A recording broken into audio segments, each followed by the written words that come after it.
Ba a lura go chágant an gréibh Liathróid Láimhe, chunas marmhach cos na clé ceannis. Seo tuairisc ó bhí hála do sláán.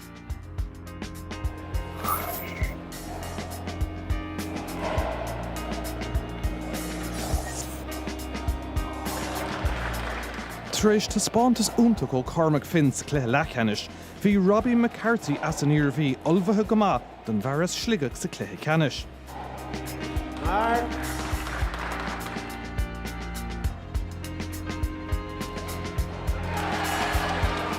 Bhí Robbie, duine de bhór léchra Liathróid Láimhe na linge a riamh, I gceannas go thomláin sa chéad cléthe, agus ní raibh Cormac Finn ábalta graime álar an cléthe.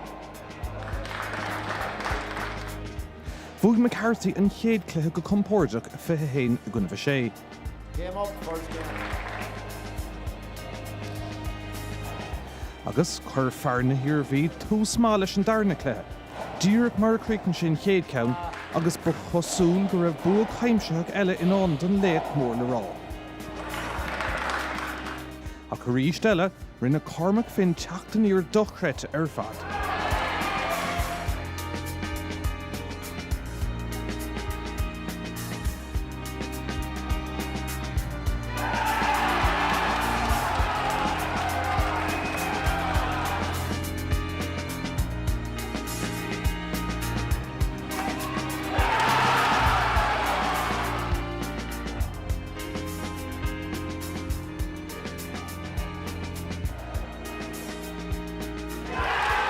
Corpa méid sé an scór 40 an taobh, agus an son a ríist ag 80 a gcuineadh 80.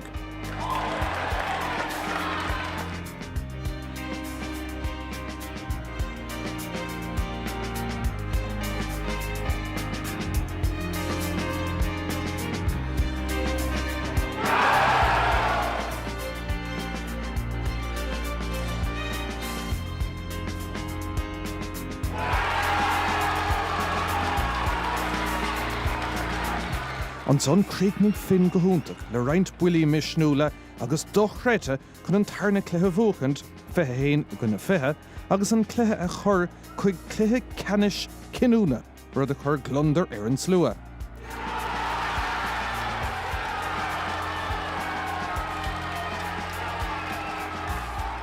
Ach sa cléthe sin dúirt Robbie McCarthy ní héad a rá é fós agus cheas sé in aghaidh dúshlán an iarróg as sligeach.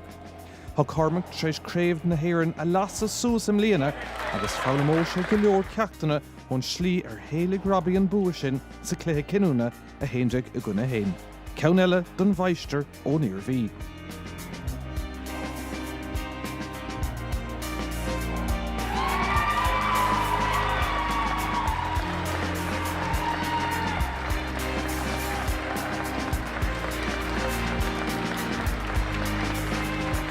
See the young guys coming through. I played a bit with Cormac through the years, and to see him coming up to the level is unbelievable. His day is coming and it's not too far away.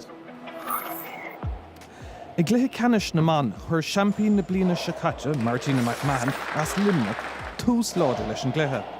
Ach don réalt óg chail dara Molly Dag, soccer, agus chamáil sí héin sa chluthe le roinn freastal den chuid scó.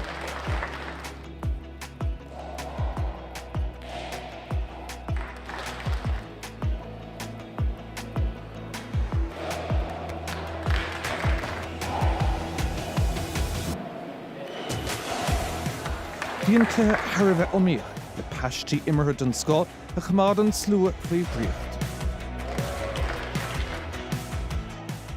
Mar sin féin, bhí Martin gcónaí in ann buntáiste beag a chamád, agus ba í a lámh clé hóchtach a thug an chéad cluiche dé ar an scór 21 a gcuineadh 80.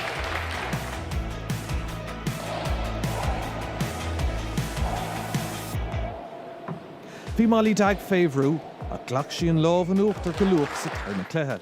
Ar an drochúir bhú Liathróid ar stré sa ceannaí an son.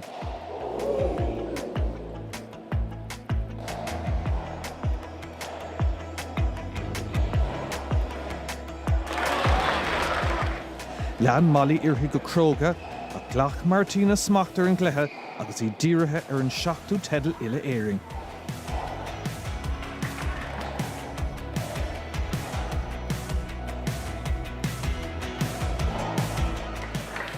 Dimmer sí Liathróid Láimhe in chéad scá sa tarnach le agus bhúg si go sciúil ar an scór 21 a gine se. Yeah, look, number 7. I don't think no matter how many you have, is it ever enough? Yeah, look, the World Championships again next year, so there's plenty of sites.